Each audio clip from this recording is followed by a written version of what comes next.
सालों से बालाघाट विधानसभा की राजनीति से आज कद्दावर नेता बने विधायक का मुख्यालय खेल मैदानों में इतना पिछड़ा है कि खिलाड़ियों को खेलने तक के लिए मैदान नहीं है। जो मैदान है उसमें कभी राजनीतिक तो कभी व्यापारिक गतिविधियों के चलते मैदान खिलाड़ियों को उपलब्ध नहीं होता है, जबकि जिले की खेल प्रतिभाओं ने न केवल संभाग, प्रदेश, राष्ट्रीय बल्कि अंतर्राष्ट्रीय स्तर पर प्रदर्शन कर जिले का नाम गौरवान्वित किया है। लेकिन जिले में खेलों को बढ़ावा देने की बात केवल भाषणों में करने वाले जनप्रतिनिधि मुख्यालय में खिलाड़ियों और खेल मैदान के प्रति कितने गंभीर है, इसका अंदाजा इसी बात से लगाया जा सकता है कि मुख्यालय के 2 खेल मैदान सालों से निर्माण कार्यों के कारण ही खिलाड़ियों को खेलने के लिए तक नसीब नहीं हो पा रहे हैं।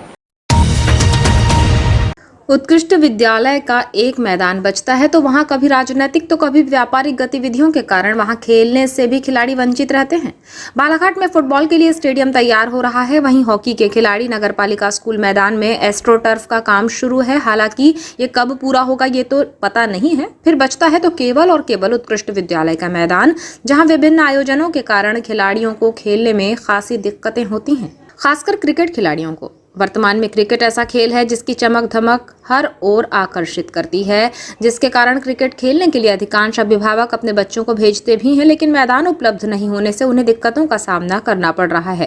क्रिकेट खिलाड़ियों को खेलने में आ रही इस समस्या को लेकर जिले में खेल और खिलाड़ियों को आगे बढ़ाने की सोच के साथ उसके यथार्थ में परिणत करने वाले श्रमजीवी पत्रकार संघ अध्यक्ष इंद्रजीत भोज ने प्रशासन से क्रिकेट खिलाड़ियों के खेलने के लिए स्टेडियम बनाए जाने, जमीन आवंटित किए जाने की मांग पुरजोर तरीके से की है। श्रमजीवी पत्रकार संघ जिलाध्यक्ष इंद्रजीत भोज के नेतृत्व में महासचिव ओमेंद्र बिसेन, वरिष्ठ अधिवक्ता पीआर भैरम, रजनीश रांगडाले, सुनील कोरे, मनीष जैन, अमित वैद, मुदस्सर खान, हितेश अजीत, मानक नागेश्वर सहित अन्य प्रतिनिधि उपस्थित थे। कलेक्टर डॉक्टर गिरीश कुमार मिश्रा को ज्ञापन देते हुए श्रमजीवी पत्रकार संघ जिलाध्यक्ष इंद्रजीत भोज ने कलेक्टर डॉक्टर मिश्रा को खिलाड़ियों और खासकर क्रिकेट खिलाड़ियों को खेल मैदान की कमी के कारण हो रही परेशानियों को देखते हुए कलेक्ट्रेट के पीछे पशु चिकित्सा विभाग की बेकार पड़ी जमीन में 10 एकड़ जमीन क्रिकेट स्टेडियम के लिए आवंटित किए जाने की मांग रखी, ताकि जिले के क्रिकेट खिलाड़ियों को खेलने के लिए मैदान मिल सके और क्रिकेट में जिले के खिलाड़ी ऊंचाइयों को हासिल कर सके। श्रमजीवी पत्रकार संघ जिलाध्यक्ष इंद्रजीत भोज ने बताया कि नगर मुख्यालय में खेल मैदानों की कमी के कारण खिलाड़ियों को खेलने में दिक्कतों का सामना करना पड़ रहा है। 3 मैदान में 2 मैदानों में निर्माण कार्य चल रहा है,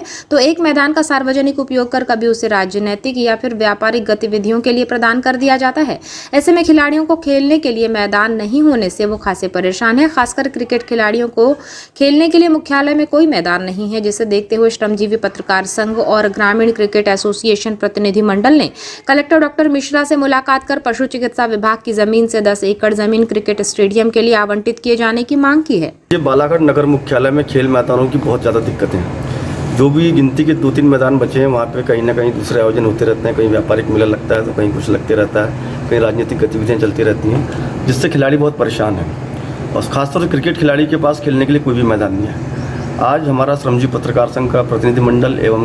मध्य प्रदेश ग्रामीण क्रिकेट एसोसिएशन का प्रतिनिधिमंडल कलेक्टर साहब से मिलने आया था और हमने एक बार पहले भी उनसे मांग की है कि बालाघाट कलेक्ट्रेट के पीछे जो पशु चिकित्सा विभाग की खाली ज़मीन पड़ी है और वो लगभग सैकड़ों एकड़ ज़मीन है, तो वहाँ हमको कम से कम 10 एकड़ ज़मीन देकर क्रिकेट स्टेडियम बनाया जाए, ताकि बालाघाट के क्रिकेट खिलाड़ी को एक अच्छा प्लेटफॉर्म मिल सके और क्रिकेट खिलाड़ी वहाँ पर खेल कर आगे बढ़ सकें,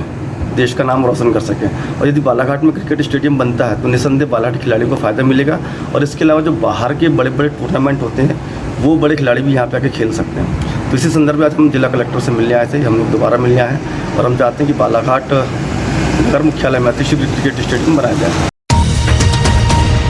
कान्हा नेशनल पार्क की फर्जी वेबसाइट बनाकर रिसोर्ट में ऑनलाइन बुकिंग के नाम से ठगने वाले ठग को बैहर पुलिस ने गिरफ्तार किया है। पुलिस के हत्थे चढ़े ठग मध्य प्रदेश अनूपपुर के बिजूरी निवासी अजय कुमार गर्ग उर्फ अजय कुमार शुक्ला कान्हा नेशनल पार्क के कान्हा ट्रेजर इन अरण्य और ग्रैंड पीपल रिसोर्ट में काम कर चुका है, जो Kanha national park online safari के नाम से फर्जी वेबसाइट तैयार कर कान्हा सफारी के लिए विभिन्न राज्यों और क्षेत्रों से आने वाले लोगों की फर्जी बुकिंग कराकर बुकिंग कराने वाले व्यक्तियों को फर्जी इनवॉइस भेजकर उनसे रिसोर्ट में ठहरने और सफारी आदि के संपूर्ण किराए की राशि अपने खाते में ऑनलाइन ट्रांसफर करा लिया करता था। आरोपी अजय गर्ग उर्फ अजय शुक्ला ने मोबाइल नंबर 8458920675 नंबर की सिम से विभिन्न लोगों के साथ ऑनलाइन ठगी की, जिसकी प्राप्त शिकायत के आधार पर पुलिस ने कार्यवाही करते हुए आरोपी को गिरफ्तार करने के साथ ही उसके पास से मोबाइल और सिम बरामद की है, जिससे वो ठगी कर रहा था। पुलिस को इस मामले की शिकायत सेरेनिटी जंगल रिट्रीट गुदमा के नाम से फर्जी होटल वाउचर से ठगी करने के संबंध में मैनेजर से मिली थी, जिसने पुलिस को बताया था कि अजय कुमार गर्ग नामक कोई व्यक्ति द्वारा उसके रिसोर्ट के फर्जी वाउचर तैयार कर लोगों की ऑनलाइन बुकिंग कराई जा रही है, जिससे न केवल उन्हें नुकसान हो रहा है बल्कि उनके प्रतिष्ठान का भी नाम खराब हो रहा है। व्यवसाय पर इसका विपरीत असर पड़ रहा है। अजय कुमार गर्ग द्वारा उनके प्रतिष्ठान के नाम से ऑनलाइन ठगी की जा रही है, जिसे बैहर पुलिस ने गंभीरता से लेते हुए पुलिस अधीक्षक के निर्देशन और अतिरिक्त पुलिस अधीक्षक विजय डाबर और उप पुलिस अधीक्षक गौरव पाटिल के मार्गदर्शन में टीम गठित की गई और थाने में दर्ज अपराध में धारा 420, 467, 468,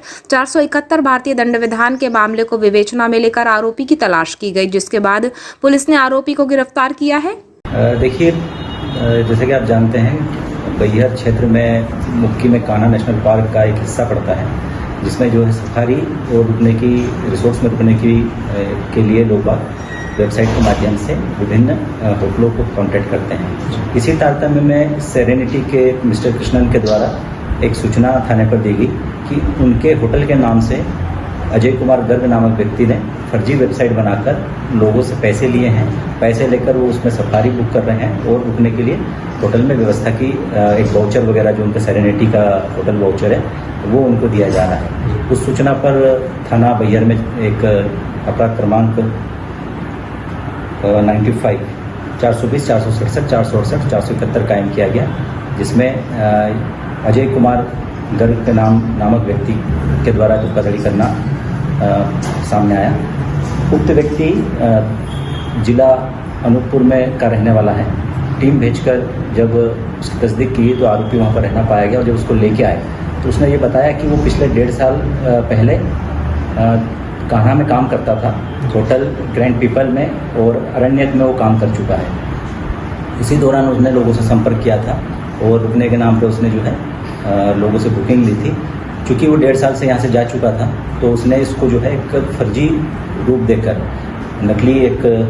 वेबसाइट बनाई जिसका नाम कान्हा नेशनल पार्क। आरोपी को गिरफ्तार करने में बैहर थाना निरीक्षक जयपाल इनवाती, एएसआई राजकुमार हिरकने, अयूब खान, आरक्षक उमेश मालवीय और साइबर सेल बालाघाट की सराहनीय भूमिका रही। 6 अप्रैल को परसवाड़ा थाना अंतर्गत भीकेवाड़ा में मवेशियों से फसल चराने के नाम पर हत्या के मामले में परसवाड़ा पुलिस ने फरार आरोपी भीकेवाड़ा निवासी भजनलाल राहंगडाले को गिरफ्तार कर लिया है, जिसने गत 6 अप्रैल को खेत में लगी अलसी की फसल मवेशियों को चराए जाने से आक्रोशित होकर चरवाहा 32 वर्षीय जीवनलाल राउत की हत्या कर दी थी, जिसका शव पुलिस ने खेत से बरामद किया था। परसवाड़ा थाना अंतर्गत चंदना निवासी चरवाहा जीवनलाल राउत भीकेवाड़ा मुकुंदी टोला के मवेशियों को चराने का काम करता था। वो हर दिन मवेशियों को चराने सुबह 6 बजे ले जाता और 10 बजे तक वापस हो जाता था। रोजाना की तरह 6 अप्रैल को वो सुबह 6 बजे मवेशियों को चराने मुकुंदी टोला के पीछे खाली खेत में लेकर गया, जो रोज की तरह 10 बजे तक घर वापस नहीं लौटा। तब खेत से मवेशी घर आने लगे तो चिंतित पत्नी अनीताबाई राउत पति जीवनलाल को ढूंढने खेत की ओर जा रही थी। इस दौरान रास्ते में भीकेवाड़ा निवासी भजनलाल राहंगडाले मिला और कहा कि तेरे पति ने मेरी अलसी की फसल को मवेशियों से चराया है तो मैंने उसे मार दिया है, जो हर्रा के पेड़ के नीचे पड़ा है। जिसके बाद पत्नी अनीताबाई अपनी ननद ईमा मानकर को लेकर गई तो उसका पति चित हालत में हर्रे के पेड़ के नीचे पड़ा था, जिसके मुंह और नाक से खून निकल रहा था, जिसकी मौत हो चुकी थी। जिसके बाद पत्नी ने देवर और गांव वालों को इसकी सूचना दी। इसके बाद पुलिस को इसकी सूचना मिली, जिसमें पुलिस ने भीकेवाड़ा निवासी प्रहलाद चौधरी के खेत से मृतक जीवनलाल राउत का शव बरामद किया, जिसकी हत्या आरोपी भजनलाल राहंगडाले द्वारा मारपीट से हुई थी, जिसमें पुलिस ने आरोपी भजनलाल के खिलाफ हत्या का मामला दर्ज कर विवेचना में लिया था, जिसमें परसवाड़ा पुलिस ने उसे गिरफ्तार कर लिया है। अतिरिक्त पुलिस अधीक्षक विजय डाबर ने आरोपी के पकड़ाए जाने की पुष्टि करते हुए कहा कि आरोपी के खेत में मवेशी के घुस जाने से दोनों के बीच विवाद होने पर आरोपी के मारपीट से जीवनलाल की मौत हो गई थी, जिसमें आरोपी को गिरफ्तार कर लिया गया है। परसवाड़ा में ग्राम चंदना अंतर्गत जीवनलाल बैरागी राउत जाति गोवारा, जिनकी उम्र लगभग 35 साल थी, ये कल सवेरे जंगल में गांव के जो गाय बैल भैंस हैं इनको चराने लेकर निकले थे और अमूमन 10 बजे तक लौट के आ जाते थे। जब 10 बजे तक नहीं लौटे तो इनकी पत्नी के द्वारा इनको तलाशते हुए गांव के जो खेत थे उधर जाके देखा गया तो ये एक महुए के पेड़ के नीचे मृत अवस्था में मिले। जब तस्दीक की गई घटना के बारे में जानकारी ली गई तो पता चला कि ये जो भस्की का काम करते हैं और इनके गाय बैल गांव के ही भजनलाल जाम सिंह जाति पवार इनके खेत में घुस गए थे, जिस बात पे से दोनों के बीच में वाद विवाद हुआ। भजनलाल द्वारा मृतक जीवनलाल को हाथ मुक्कों से मारपीट की गई थी, जिससे उनको गंभीर चोटें ब्रेन में और शरीर पे आई थी। उस कारण से उनकी मृत्यु हो गई थी। अपराध क्रमांक इसमें अपराध पंजीबद्ध कर धारा 302 में अपराध पंजीबद्ध कर लिया गया है और आरोपी को गिरफ्तार कर लिया गया। सर कितने आरोपी हैं इसमें एक ही आरोपी है, आरोपी भजनलाल।